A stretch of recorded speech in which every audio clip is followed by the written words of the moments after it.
All right, season 5, episode 14. Simon and Marcy. Yeah.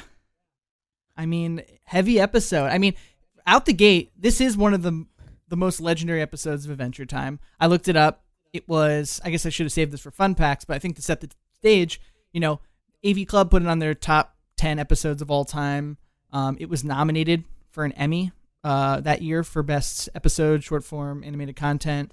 Lots of people have talked about the greatness of this episode and the way it marries, the humor, the emotional themes, and the history of the characters is really something. Yeah, I think it's an important episode in the general story and the huge plot of Adventure Time. And I thought it came at like a pretty special point in the show's run. Like it's like sort of halfway through everything. It's like in the middle of season 5. At that point, when I was watching it, everyone had told me that the story of Adventure Time was so great and so involved, and it's very slow to develop. So I think at that point, I had just sort of resigned myself to be like, oh, we're never going to get a lot of details about these characters. We're just going to have to leave it up to our imagination, their backstories and all this, how they got there. And then they hit you with this episode, and it gives you everything that you've been wanting about these characters' backstories, and they held out for so long. Yeah, and it's almost an entirely flashback episode. 996 years ago. Yeah, very interesting. I think interesting part about that is that it's set in what seems like today, right? Right. Yeah. Because in it you have the Ice King at 47 years old singing the Cheers theme, which means he knows what Cheers is. And at 47, that would put him in like the prime age for when Cheers came out in the 80s. So it's kind of like they're saying, yeah, like the world's about to end. We're about to have some sort of zombie-esque apocalypse. Yeah, there's never really an explicit mention of like how everything got to be the way it is, but it's pretty strongly implied by this point that there was some sort of nuclear war that in our time just destroyed everything. But it's beautiful because it gave rise to the wonderful land of Ooh. Yeah, which is like it's a utopia. Everyone just gets to hang out all day and go on fun adventures and hang out with their friends. It gives me hope. Yeah. I like the way they show, like, I like this episode because the way they go into the flashback is so like, oh, why did you invite him? Oh, let me tell you, bam, we're back. And so the way they just like enter into heavy, like you were saying, the way they kind of enter into the backstory is so casual and not heavy at all, where it's just like they do the like dead card that's like 993 years ago and then they're exploring. I like the way it just kind of throws you into the story, and it's not like, oh, we're getting some heavy, you don't realize how heavy it's about to get. You're like, oh, this is fun, they're exploring, cute. Yes. You don't quite know what's happening, and then it gets so much more intense. The thing that really drives that home is that Finn and Jake have no point of reference for how heavy that is. They don't understand anything about what happened 1,000 years ago. So it's just like another story. Like it's just like, oh, that's cool, rad. They have no perspective on how meaningful and that is to Marceline, because they just have no way of understanding what 1,000 years is like. Yeah, and then having living with each other in their lives now for 1,000 years. Like that's a long relationship. Yeah, it was cool. I mean, and it was great. I really did. Like, I love Simon. He was like a great dude, and his relationship with Marceline was really wholesome and made me happy. It made me like literally sad from the very beginning. As like an opposite to that, I literally felt sad. Like as soon as the crown stuff started coming up, and it was like, no, don't do it again, and like disappointing a child, and like the kind of even like the transition of how the episode starts, where obviously like Marceline is the more put together mentally of the two of them in regards to things, and then to look back and they're so different, I like immediately felt sad because I was like, oh, something's gonna happen that's gonna explain all of this, and that makes me feel dread inside instead of I had no fun adventure feelings. I just kind of felt the impending, like, this is gonna be sad for a reason. Well, I had the dread too. Like I was especially the first time watching. I watched it twice, but the first time I was just like scared inside. I'm like, this is gonna turn. This is gonna go bad. Oh god, when's it gonna happen? And they played with that. They like kind of hint at that's gonna happen and stuff. But If Adventure Time does The Walking Dead, that's what it was. yeah. Oh, there was also somebody online was comparing it to Cormac McCarthy's The Road, which I have not read. It's been on my list for years. Another well-respected book. Okay. Yeah. I've only seen, like, it's funny, of the few episodes, I've seen a bunch of episodes of Adventure Time kind of out of context. I know, like, I've gone down a Wikipedia rabbit hole of the grand story of Adventure Time and, like, how everything fits into the timeline. But it's funny because of the episodes I've seen, now 2 of them have been sad Ice King Simon episodes. Like, I remember the other one where they sing as well. They sing and it's him holding on to his memory, the same sort of things they touch on here. Just funny that, like, the times I've engaged are always so heavy and emotional accidentally. Yeah. Well, I love that. That kind of goes along with some of the themes we've already explored in previous episodes, Eric, but it gives you compassion for the people around you and why they are the way that they are. We've learned about Marceline's problems with her dad and how that's shaped her and stuff. And then, yeah, I went into that very deeply. But this one, it's like they do this a lot with the Ice King, which Ice King seems annoying and just like a character you don't want to know about. And he seems mean and selfish and all these things. But then they kind of go back, and anyone who is mean and selfish, it's usually, there's a reason for it. Their life has led them in a path and they've been hurt and mistreated, and they kind of show that. And I like that. It's compassionate. It's empathetic.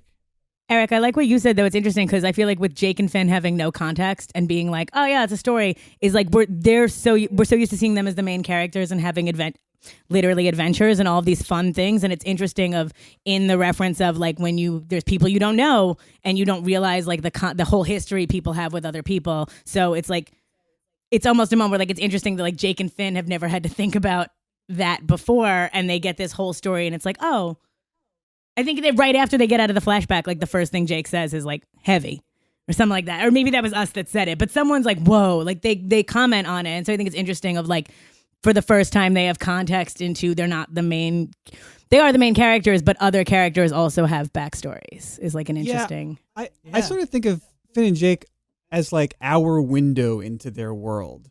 Like they're not really the main characters in anything that's really going on in OO, but they're our way of viewing what's happening. Yeah. Yeah. The series finale does a pretty good job of contextualizing that a little bit more, where they set it like in the future, like after Finn and Jake's time, and like talking about like their big final battle or whatever. But it's definitely not the end of any particular like greater narrative. It's just like the end of that particular story that they were involved with. I think the show as a whole is sort of like a loose connection of plot lines that come in and out and weave within each other. And the Ice King's narrative is probably the longest arc that interacts most with all the other plot lines. So it's sort of, I guess, where we can, as a viewer, see the biggest narrative development in terms of the setting, in terms of all the other characters and their interactions too. So yeah, I think this was an important episode in the Ice King's narrative, in Marceline's narrative, but also just like in the viewer's understanding of how the show is paced and how it's developed, and Finn and Jake's place in that as well, which is not as big as it's made out to be. Yeah. I think anyway. I made an insane face because I just realized, I was going to say, for me, this episode always reminds me, I've seen notes of it that touch on a bunch of things, but for me, it always makes me feel like kind of dealing with like Alzheimer's and dementia and watching people that are caretakers as they get older and unable to kind of be in touch with struggling to hold on to themselves, what that means in your relationship with them. And just you even saying that the Ice Kings had like the longest story and legacy is like, that's the whole point of the episode, is that people, curmudgeon-y old men, you don't realize they have a whole history and a whole story behind why they're like that. And it's worth exploring because it is deeper than just your Jake and Finn's perception of what it is. There's a whole deeper story there. It's like the tip of the iceberg. I was making a face because I was just like, whoa, you got to learn the history of people that came before you to understand everything. It makes so much sense. Totally. And you see the sacrifice that Simon had to endure in order to, save Marcy. Yeah. Yeah, sort of tangentially, it reminds me of this comic book. It's called After Death, and it's like it was a short book. It was only 3 big issues. Came out like 3 or 4 years ago. But it's set like so far in the future, and humans have stopped dying. Like they've figured out how to live forever, but they're still the same like physiological humans with their regular brains, and they can only remember so much. Like that's a cool premise. Yeah, so like you can only store like a couple lifetimes worth of information in your brain maximum. So they go on for like thousands of years, and they lose all their perspective, and they're alive and just being people, but they keep making the same mistakes over and over again. They keep re-meeting people that they forgot about, and they'll find records of like, oh, we used to know each other 600 years ago. How come we can't remember any of that? It's really like an interesting thought experiment. Yeah, I want to read that. Yeah. Hey, and then you might end up 1,000 years in the future calling people Gunter, and you don't even know who Gunter is or why you're calling them that. Yeah. The Gunter origin story episode is a good one. I was gonna say, I was like, is Gunter around at this point in the lore? Obviously there's a name that he knows, but that's why I was wondering. I know Gunther, the little penguin. I just haven't seen him. He wasn't in the episode at all, so I was trying to figure out where he fits in. No, but you heard Ice King call Marceline. Yes, yeah. Call her Gunther. Gunther exists already, right? Yes. Okay, perfect. Gunter, the concept is like somehow tied to the crown. Yeah. And there is an origin episode for that later on. Oh, and that brings up a question that I had, as I haven't seen enough of the show as I ought to have, is that obviously the powers for the Ice King stem from the crown. Is that the same case for the other wizards and the other, magic people in the show? Or are they like earned skills or born skills? I think it's different. I think it's a special case with the Ice King. There's, and this is sort of a plot line from the last season, I guess, where they explain like the elemental magic. So, I mean, the 4 elements are candy, ice, slime, and fire.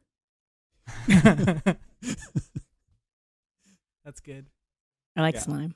But yeah, the other wizards, I guess they just learned magic of their own accord, or maybe they had magic parents. I don't know. Yeah. I don't know. And there's potions involved and spells. Yeah. There's all of it's in there. That's cool. Hey, any favorite quotes from the episode? I want to know why Jake said what you are talking about, Willis, instead of just what you talking about, Willis. Is that just like a copyright? Was that a copyright issue? Like, I just want to know why they didn't say the line that way, the right way. What you are talking about. It was really bothering me. That stuck out. There's a lot of Jake brain scramble moments that we've been witnessing recently, which are so fun. Well, it also kind of foreshadows the use of the Cheers theme in like older television. So if it is indeed what you're talking about, Willis. That was weird. That was such a weird inclusion. Which part? The Cheers theme or? Yeah. Well, it did give you context to when this is happening. And, the lyrics match up. It takes a lot to get through the world today. It takes everything you got. Oh, that's true. And I also feel like in terms of pop culture references, like pop culture theme songs, that's like a quick, easy, it has words, you can do it. Like in terms of recognizable themes. And it's the quintessential like comfort show for a whole generation of people is Cheers. Like that was the Friends of its day or whatever. Yep. I've never watched Cheers. I haven't either, but that is that's so good. Have you watched? I've not like enough, but I mean, it was Kelsey Grammer. What's his name? Ted Danson. No, who else? Woody Harrelson was on it. Yes.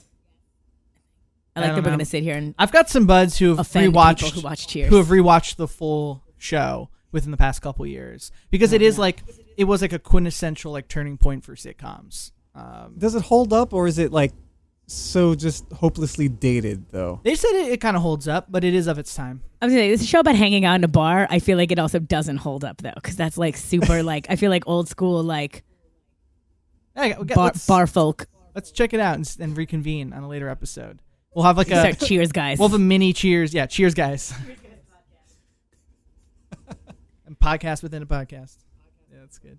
Sure. Can we play our game? Sure. It's time to play Did You See the Snail?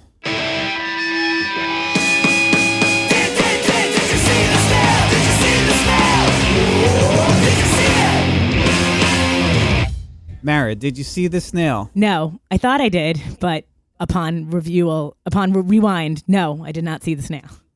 Close. I, too, did not see the snail. Okay. I did not see the snail either. I was gonna be really. I was just waiting for you to be like, I saw the snail as like the expert in the room to He know. saw it where the last snail episode. It was insane. Although this is such a I don't know if I'm the expert. There's a snail in every episode, even the sad ones. Supposedly. They don't refrain. They're not like, this is a heavy one. Maybe we shouldn't do a snail cameo. I don't know if Adventure Time ever gets that heavy. I don't think an Adventure Time episode ever approaches too serious for a snail territory. That's fair. I feel like I cried during that other Ice King episode. I'm telling you, when he sang that song, I feel like I 100% cried. Yeah. It was pretty heavy when he was But no descending. snail. When he was descending to the heavens, singing the Cheers song to like keep his wits about him. Oh, that was so pretty sad. Yeah, that was sad. That to me is like the worst, and that to me is actually the worst of the like Alzheimer metaphor, is because Yeah. it's the like, I'm trying to remember something about myself to hold on to who I am. Like that really just hurts my feelings. Yeah. No snail though. Do we know where the snail was? Do you guys like cue that up when you don't find it? We said we were going to. Oh, okay, But we didn't. But we didn't. Yeah, no. fair enough. We got pretty excited last episode because we came as close as we've ever been. I did see the snail on the last episode, and maybe I got cocky. Maybe I was just overconfident about it. Just like, oh yeah, no problem. I'll see the snail on Simon and Marcy. Well, Nick described it to me what it looks like, he thinks, and now I feel like I have a picture in my head of what it does look Yeah. like, which means like I feel like I've seen it before in other episodes. So Well, it's the regular snail. Like, he is a character in some of the episodes. Like, he hangs out with the lich. oh, then that's why I only know him as a character. Just kidding, I think. Yeah. Well, I didn't know he was an One of these independent days. character. If all three of us had seen the snail, Oh yeah, he has a funny voice. He's got a cute little voice too. Nick showed me a picture just forget now. what he sounds like. Oh god, we gotta get a snail episode going. I gotta meet this guy. I feel like it makes a noise at some point. Otherwise, I'm losing So it. if two of us see the snail, then there's a special victory theme song that may or may not already exist. Oh, I was gonna say If three people in one episode saw the snail, I guess I would have had to make a special custom song. victory song. Yeah, Eric's in charge of making all the music. The music is outstanding. Oh my gosh. Yeah, it's I like great. all the different genres so far we've heard too. I feel like I've heard a few different, sub varieties. Oh yeah, It's very good. it's all in there though. Yeah. All right, so that was Did You See the Snail?